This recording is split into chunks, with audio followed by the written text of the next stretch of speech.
Allahu Akbar, Allahu Akbar, walillahil hamd. Allahu Akbar kabira, walhamdulillahi kathira, wa subhanallahi bukratan wa asila. La ilaha illallah, wallahu akbar. Allahu akbar walillahil hamd. Alhamdulillahi wa kafa, wassalatu wassalamu ala rasulillahil mustafa wa ala alihi wa sahbihi wa man watha. Amma ba'd, faya ahbaballahi wa ahbaba rasulihi sallallahu alaihi wasallam, ibadallah, أوصي نفسي وإياكم بتقوى الله فقد فاز المتقون فلا تموتن إلا وأنتم مسلمون. فقال تعالى: يا أيها الذين آمنوا اتقوا الله حق تقاته ولا تموتن إلا وأنتم مسلمون. الله أكبر، الله أكبر، Allahu Akbar, walillahil hamd. Hadirin jamaah Idul Adha rahimani wa rahimakumullah. Hari ini tepat setelah 9 hari kita berjuang di permulaan awal Dzulhijjah untuk mendapatkan cinta dan perhatian Allah Subhanahu wa taala, seperti diisyaratkan oleh Nabi sallallahu alaihi wasallam dan dikutip kemudian sabda Nabi ini oleh Ibnu Abbas radhiyallahu taala anhuma, lalu ditampilkan oleh Al-Imam Al-Bukhari dalam kitab sahih beliau rahimahullah di babul Kitabul Aidaini di nomor hadis 969, qala Rasulullah sallallahu alaihi wasallam: ma min ayyamin al-amalu salihu fihinna ahabbu ila Allah min hadhihi al-ayyami al-ashri. Qalu walal jihadu fi sabilillahi ya Rasulullah. Qala walal jihadu fi sabilillah illa rajulun kharaja bi nafsihi wa malihi wa lam yarji' min dhalika bi syai'.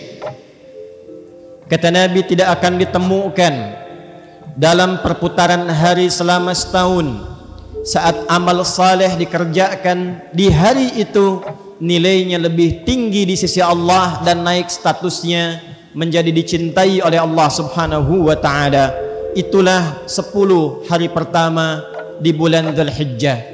Sahabat bertanya, ya Rasulullah, apakah jihad fi sabilillah tak mampu mengungguli itu?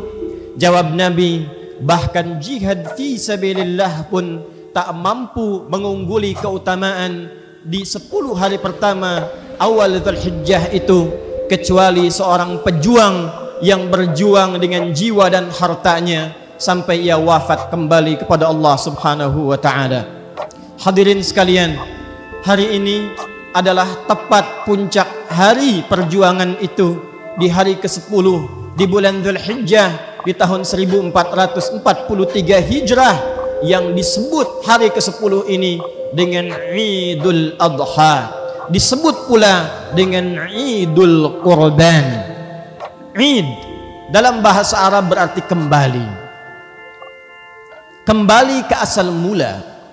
Tempatnya disebut dengan ma'ad, waktunya disebut dengan mi'ad. Satu saat kita akan kembali kepada Allah Subhanahu wa taala, sang pencipta kita. Innalladzi farada 'alaikal qur'ana laradduka ila ma'ad. Sungguh yang telah memfardukan kepada engkau Muhammad sallallahu alaihi wasallam dan sampaikan, viralkan kepada seluruh umatmu yang telah memfardukan kepadamu seluruh ketentuan dalam berkehidupan dalam Al-Qur'an itu, kelak pasti akan mewafatkanmu dan mengembalikan engkau ke tempat kembali. Ma'ad, tempat kembali. Waktunya disebut dengan mi'ad. Innallaha la yukhliful mi'ad. Sungguh Allah tidak akan pernah menyalahi janjinya. Setiap kita pasti akan wafat dan kembali kepada Allah Subhanahu wa taala. Saat kembali itu disebut dengan Id. Maka Id merefleksikan pesan kepada kita bahwa satu saat kita akan kembali berputar waktu, dan puncaknya kembali kepada Allah Subhanahu wa taala, sang pemilik waktu dan keadaan. Tapi apakah setiap hamba yang akan kembali kepada Allah mendapatkan suasana pengembalian yang diridhai oleh Allah? Apakah setiap hamba yang akan wafat dan berpulang kepada Allah memiliki bekal yang cukup untuk mendapatkan rahmat Allah? Apakah setiap hamba yang akan berpulang kepada Allah sudah pasti diampuni oleh Allah?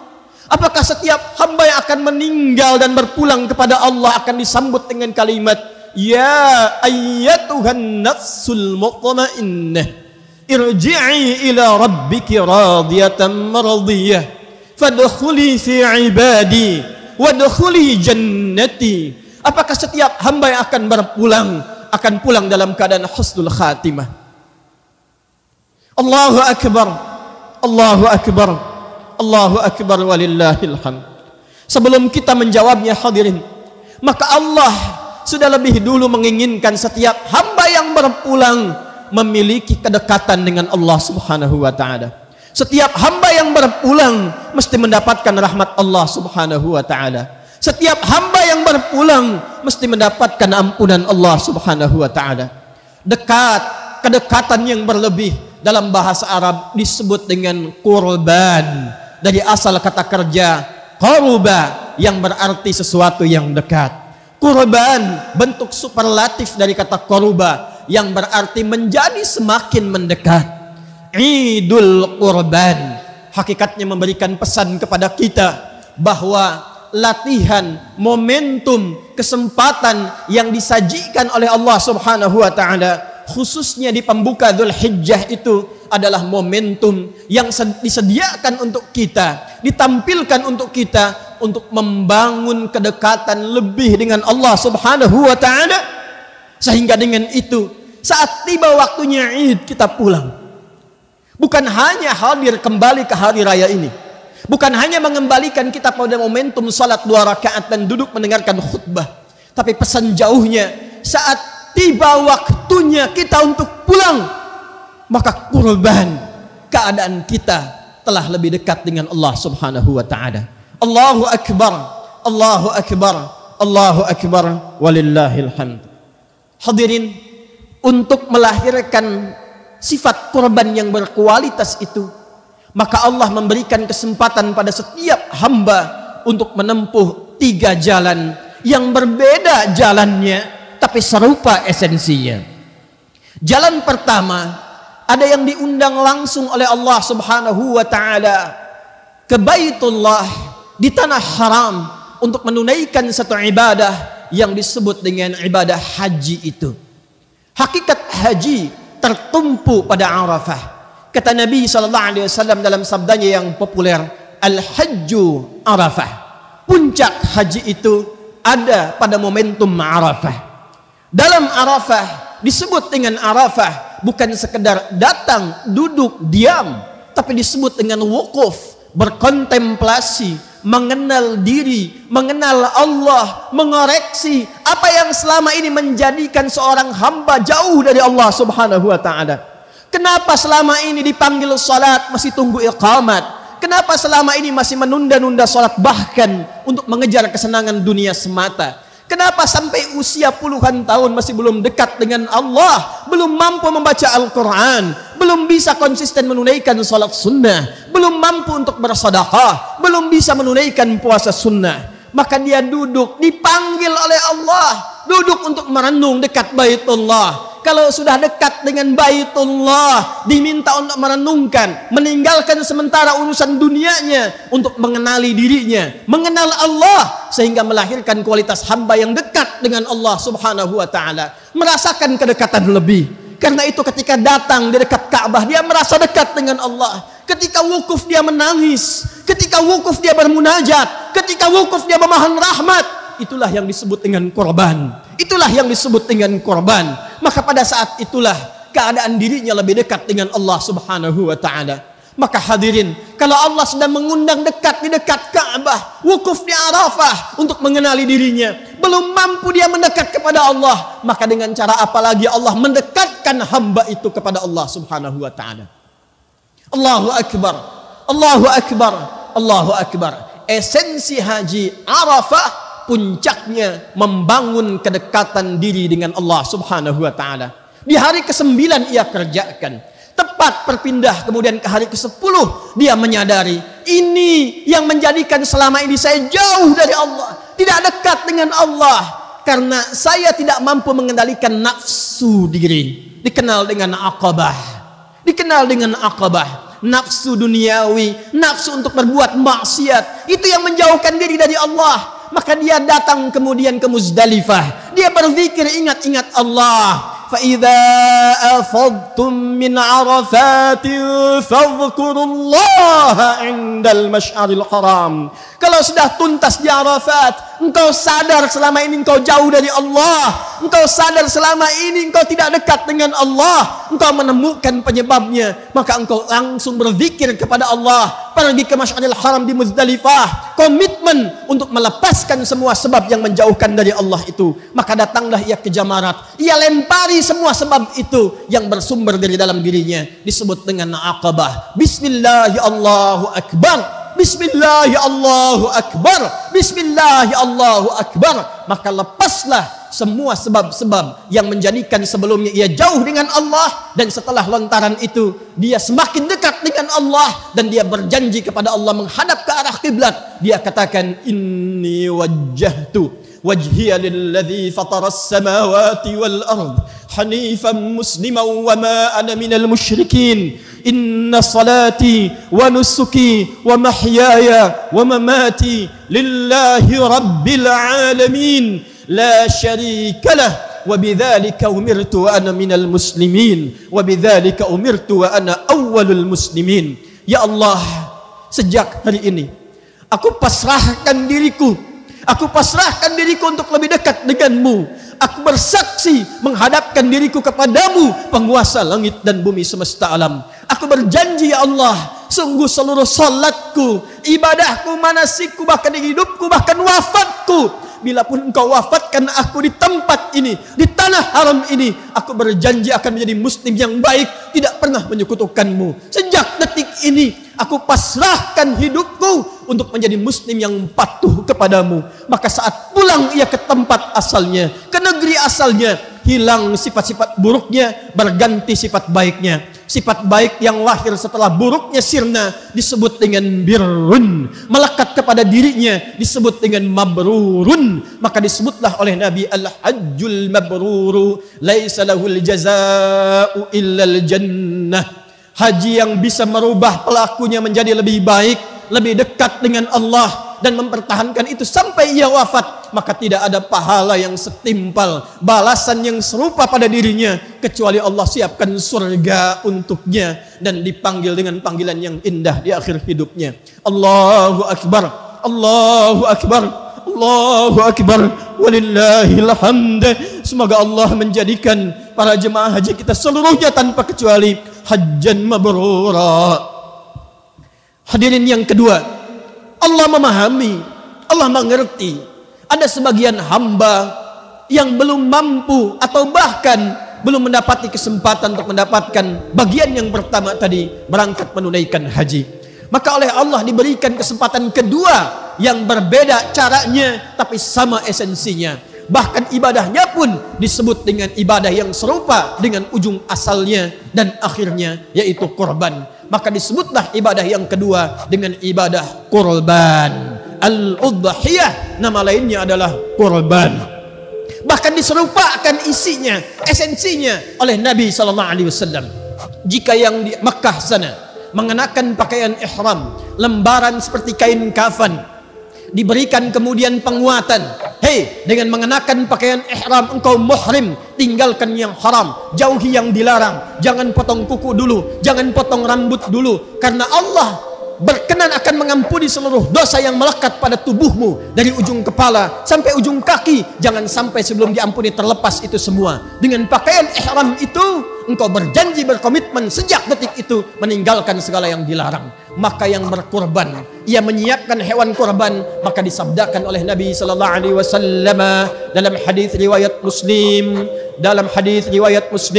nomor hadis 1977, an Ummi Salamah radhiyallahu taala anha, dari Ummu Salamah radhiyallahu taala anha, an Nabi sallallahu alaihi wasallam, dari Nabi sallallahu alaihi wasallam qala idza uhilla hilalu dzul hijjah wa arada ahadukum an yudhhiya fala yamassa min sya'rihi wa adfarihi syai'a. Jika ada di antara anda yang telah memasuki awal Dzulhijjah dari 1 sampai tanggal 10 itu dan berkenan untuk ikut ibadah kurban, mempersembahkan ibadah melalui hewan kurban, maka kata Nabi, selama dia sudah menyiapkan dan meniatkan hewan kurbannya, jangan dulu potong rambut yang melekat pada seluruh tubuhnya, jangan dulu cukur itu, jangan dulu potong kuku yang melekat pada seluruh jemari tangan dan kakinya.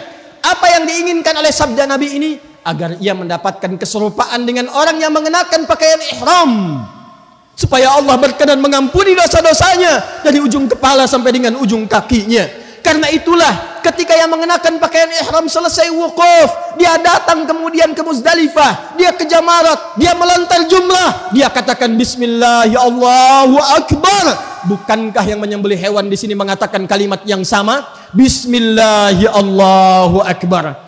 Kalau orang yang mengenakan pakaian ihram selesai melontar menghadap ke arah kiblat mengatakan inni wajjahtu, bukankah hadis riwayat Ibnu Majah dari Jabir bin Abdullah radhiyallahu taala anhu, dari Nabi sallallahu alaihi wasallam menyampaikan kepada kita, orang yang berkurban itu setelah disembelih kurbannya menghadap dia ke arah kiblat, bermohon kepada Allah. Apa yang ia mohonkan? Kalimat yang sama dengan orang yang berhaji yang telah melontar jumrah itu. Inni wajjahtu wajhiya lilladzi fataras samawati wal arda hanifan musliman wa ma ana minal musyrikin. Inna salati wa nusuki wa mahyaya wa mamati lillahi rabbil alamin la syarika lah wa bidzalika umirtu wa ana minal muslimin wa bidzalika umirtu wa ana awwalul muslimin. Jika yang di sana melontar dan merasakan kekurangan dirinya dan melontar itu, maka yang di sini menyembelih dan merasakan apa sesungguhnya sifat hewani yang melekat dalam diri ini, yang menjadikan saya jauh dari Allah. Karena sifat hewani diwakili oleh nafsu. Lawan nafsu itu adalah takwa. Di Quran nafsu dilawankan dengan takwa. Nama lain nafsu itu fujur. Quran surah 91 Asy-Syams di ayat 7 sampai 10 itu, wa nafsin wa ma sawwaha fa alhamaha fujuraha wa taqwaha qad aflaha man zakkaha wa qad khaba man dassaha. Ada orang yang dalam hidupnya lekat dengan sifat takwa. Diminta salat, dia salat. Diminta infak, dia infak. Diminta baca Quran, dia Quran. Dia dekati Quran, dia berdoa kepada Allah. Karena itu ketika dibuka ciri orang pertama takwa dalam Al-Quran, dzalikal kitabu la raiba fihi hudal lil muttaqin. Siapa orang ini? Alladzina yu'minuna bil ghaibi wa yuqimuna as-shalah wa mimma razaqnahum yunfiqun walladzina yu'minuna bima unzila ilayka wa ma unzila min qablik wa bil akhirati hum yuqinun. Tapi ada yang menghambat dia untuk gemar menunaikan salat. Ada yang menghambat dia untuk tidak berinfak. Ada yang menghambat dia bahkan untuk sekedar belajar ngaji baca Quran. Apa itu? Sifat hewaninya. Sifat hewaninya. Bahkan ada kata Al-Quran, orang-orang yang saking meninggikan nafsunya lebih daripada binatang. Balhum adal. Quran surah ke-7 ayat 179.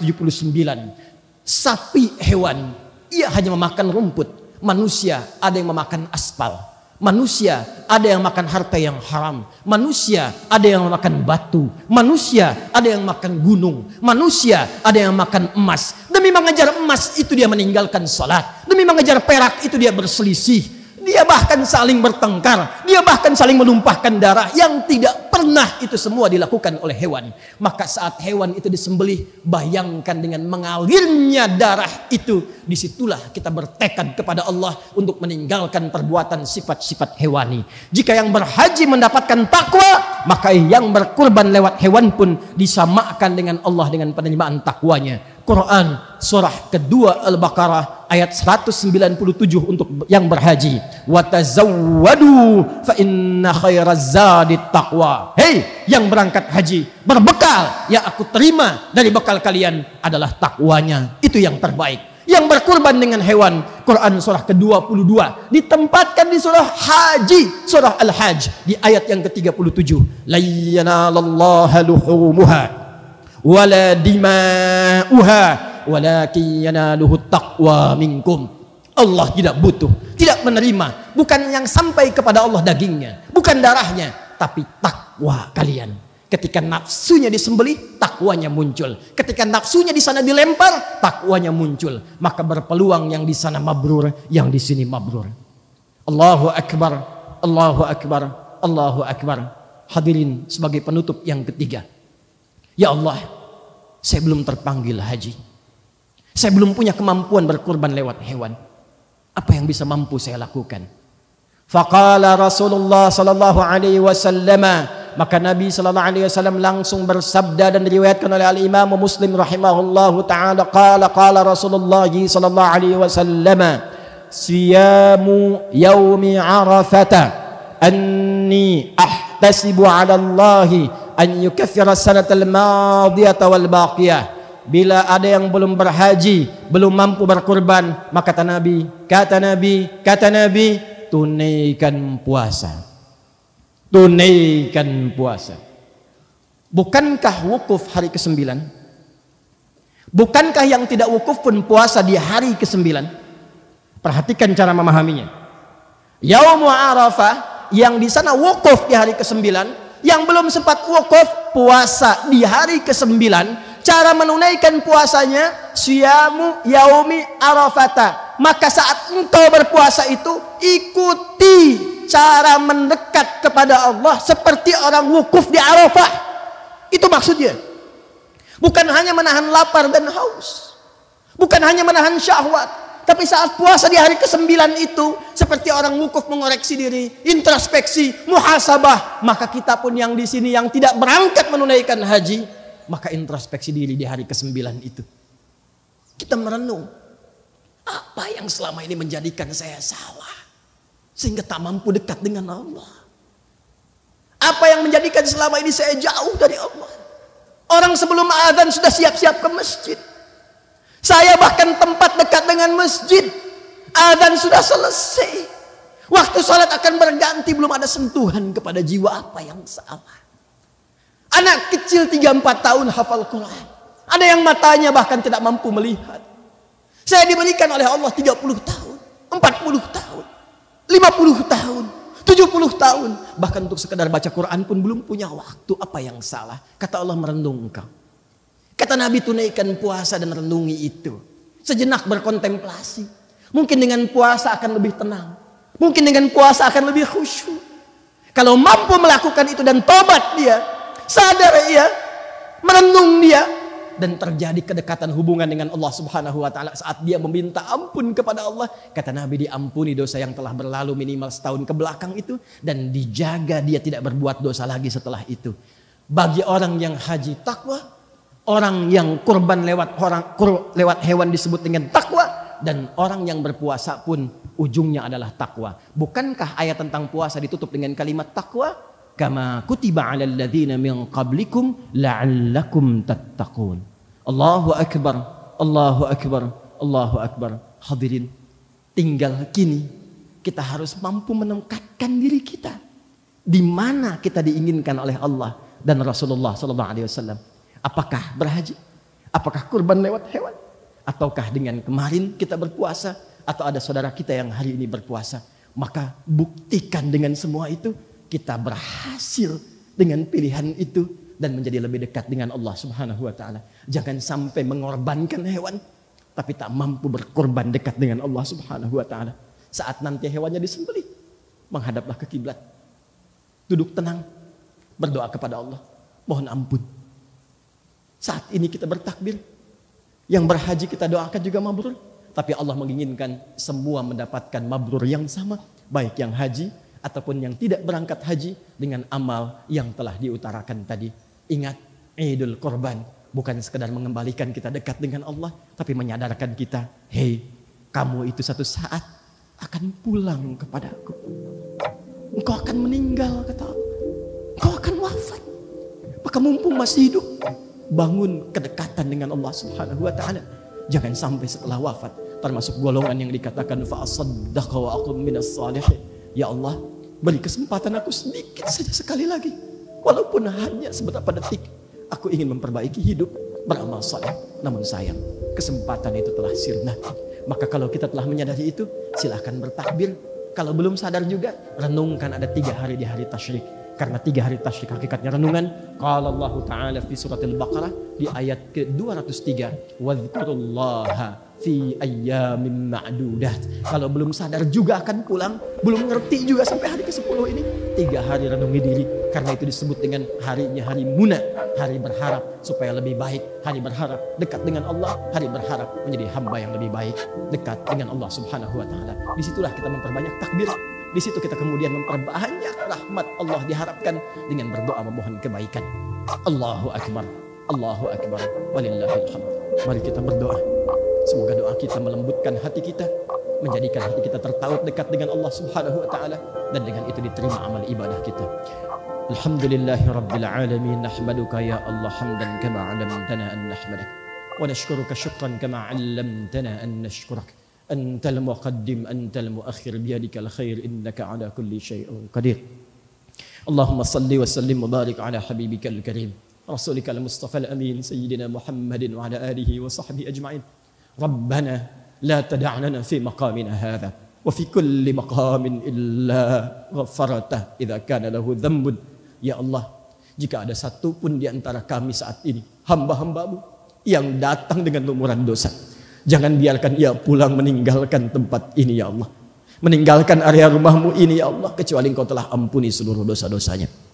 Wala hamman illa farajtah. Jika ada di antara kami yang datang membawa kegelisahan, jangan biarkan ia pulang kecuali Engkau telah tenangkan keadaan jiwanya. Wala asiran illa yassartah. Jika ada di antara kami yang datang membawa kesulitan ya Allah, dan menengadahkan tangannya bermohon kepadamu ya Allah, memohon solusi kesulitan di rumah tangganya, pekerjaannya, kehidupan sosialnya, maka mohon ya Allah dengan ketulusan amalnya, hilangkan seluruh kesulitannya dan angkat seluruh kesulitannya. Allahumma ya arhamar rahimin wala hajatan min hawaijid dunya wal akhirati fiha laka ridwan wa fiha lana salah illa qadaitaha ya arhamar rahim. Ya Allah, bila pun ada di antara kami yang memiliki hajat tersembunyi, ia mohonkan dalam jiwanya dan tidak ia jaharkan, maka mohon selama itu baik untuk dunia dan akhiratnya, kabulkan ya arhamar rahimin. Allahumma ya Allah, taqabbal min hujjajina hajjahum hajjam mabrura wa sa'yahum sa'yan mashkura wa dhanbahum dhanban maghfura. Ya Allah, kami mohon ya Allah, mohon ya Allah, terimalah seluruh amal saleh para jemaah haji dari manapun yang datang berhaji di tahun ini dan tahun-tahun sebelumnya. Ya Allah, ampuni dosa-dosa mereka ya Allah. Terima usaha kerja keras mereka untuk beribadah ya Allah, dan jadikan haji mereka haji yang mabrur. Allahumma taqabbal minna qurbanana bil udhiyatina ya Allah ya arhamar rahim. Taqabbal minna qurbanana ya Allah bi udhiyatina ya arhamar rahim. Ya Allah, jika ada yang ingin mendekat kepadamu lewat hewan kurban, maka mohon terima kurban mereka ya Allah, dan jadikan dengan hewan itu merubah diri mereka lebih dekat kepadamu ya arhamar rahim. Tanamkan jiwa takwa dalam mereka dan jauhkan mereka dari pengaruh nafsunya. Allahumma ya arhamar rahimin, taqabbal minna siyamana siyama yaumi arafah ya arhamar rahimin. Bila pun ada yang mendekat kepadamu dengan puasa Arafah dan perenungan itu, maka mohon ya Allah, terima siam mereka ya Allah, dan jadikan puasa yang mereka tunaikan mampu merubah diri kami lebih baik dekat denganmu ya arhamar rahimin. Allahumma iza kana hunalika baqiyata ayyamina faj'al baqiyata ayyamina hayatan thayyibah. Ya Allah, jika memang takdir hidup kami Engkau berikan kesempatan lebih baik untuk menjalani sisa hidup kami, maka mohon jadikan sisa hidup kami lebih baik daripada sebelumnya, sesuai dengan apa yang Engkau inginkan ya arhamar rahimin, kama tuhibbu wa tarda. Wa idza kana hadzal yaum min akhir ayyamina faj'al akhir yaumina husnul khatimah. Ya Allah, jika memang hari ini kami mesti kembali kepadamu, wafat kembali, maka mohon jadikan akhir wafat kami husnul khatimah. Tawaffana muslimin biqaulina la ilaha illallah Muhammadur Rasulullah wa qaulika ya ayyatuhan nafsul mutmainnah irji'i ila rabbika radiyatan radiyah fadkhuli fi ibadi wadkhuli jannati. Ya Allah, jika kalah kami masuk dalam sakaratul maut kami, maka ringankan lisan kami untuk mengucap kalimat la ilaha illallah Muhammadur Rasulullah, dan mohon ringankan sakaratul maut kami dengan jawabanmu yang indah. Hei jiwa-jiwa yang tenang, ya ayyatuhan nafsul mutmainnah irji'i ila rabbika radiyatan maradiyah. Cepat pulang kepada Rabbmu, aku ridha dengan amalmu, engkau pun akan ridha dengan pemberianku. Fadkhuli fi ibadi wadkhuli jannati, masuk dalam golongan hamba-Ku, aku siapkan surga untukmu. Allahumma ighfir lana kal aba idza kana hunalika ba'dul ma'asi min azwajina wa dhurriyyatina bisababina. Ya Allah, ampuni kami dosa para ayah. Ya Allah, jika memang istri kami, anak-anak kami bermaksiat karena kami, ya Allah. Waghfir lana ummahat idza kana hunalika min azwajina wa dhurriyyatina 'amilul ma'siyah bisababina. Dan ampuni dosa para ibu, para istri, jika memang suami mereka, ayah-ayah dan anak-anak bermaksiat karena ibunya, ya Allah. Waghfir lana kal aulad wa dhurriyyah idza kana hunalika al aba ibta'adu anka bisababina, ya Allah. Dan ampuni kami dosa para anak jika memang orang tua kami jauh darimu karena sebab kami, ya Allah. Allahumma alhiqna ma'al ladzina an'amta 'alaihim minan nabiyyin was-siddiqin wasyuhada'i was-salihin wa husna ulaika rafiqa. Ya Allah, kumpulkan kami kembali di surga bersama Rasulullah sallallahu alaihi wasallam. Orang-orang saleh, para syuhada dengan keluarga besar kami, dengan tetangga-tetangga kami, dengan teman-teman kami, dengan kerabat-kerabat kami, di komplek kami, ya Allah, di tempat kami, di bangsa kami, di negeri kami. Allahumma hafadh Indonesia waj'alha baldatan tayyibatan wa tardah. Ya Allah, mohon jaga negeri ini, Indonesia, ya Allah. Jauhkan dari perpecahan, ya Allah. Satukan kami, ya Allah. Jauhkan kami dari perselisihan, ya Allah. Berikan bimbingan kepada para pemimpin kami agar bersikap adil dalam kepemimpinannya, dan lindungi mereka dari keburukan, ya Allah. Allahumma hafadh ulama'ana waj'alhum mukhlasin lakad-din. Dan mohon jaga para ulama kami, ya Allah. Jauhkan mereka dari perselisihan, ikhlaskan hati mereka. Berikan bimbingan mereka supaya lebih taat kepadamu, ya Allah. Rabbana atina fid dunya hasanah wa fil akhirati hasanah wa qina adzabannar. Ya Allah, anugerahkan segala kebaikan yang mampu kami dapati di dunia ini, dan kemuliaan di akhirat yang mampu kami raih. Dan kami tidak sanggup, ya Allah, mendengar kata neraka, maka mohon lindungi kami dari ancaman neraka.